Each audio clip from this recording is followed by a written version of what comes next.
There are many Protestants who believe that baptism has nothing to do with the forgiveness of sins, like it says in our creed. It is only a symbolic gesture.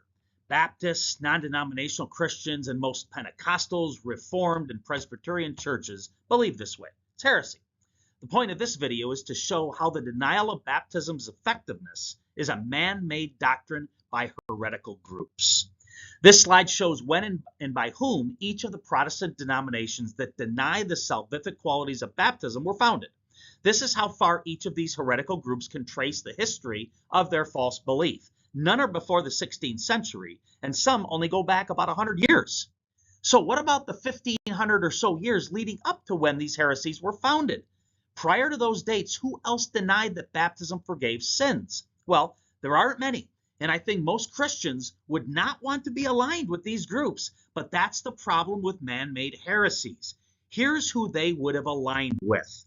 The Gnostics of the 1st through the 3rd centuries. They believed all matter was evil, denied the goodness of creation, and denied the humanity of Jesus.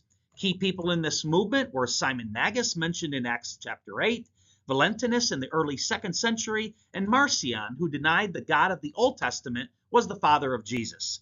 Gnostics often denied the salvific qualities of baptism, not a crowd you want to align with.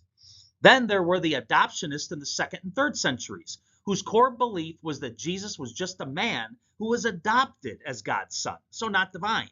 Key figures of this heresy were Theodotus and Paul of Samosata.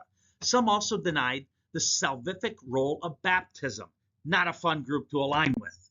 Then there were the Cathars in the 12th to the 14th centuries. They rejected the material world and saw baptism as purely symbolic. Key figures of this heresy were Bogomil, Necetas, and Escalamonte de Foix, all believing in a spiritual-only baptism. So, who denied the salvific role of baptism prior to the founding of Baptist, non-denominational Christians, and most Pentecostals, Reformed, and Presbyterian churches? Heretics, that's who. Those Christians aligned themselves with groups that denied the Trinity, denied that Jesus was fully man and fully God, and those who reject the material world. Again, I've said it often, the madness of Protestantism. As Catholics, we are called to profess the truth. Be respectful, but don't be shy. As always, you have truth on your side.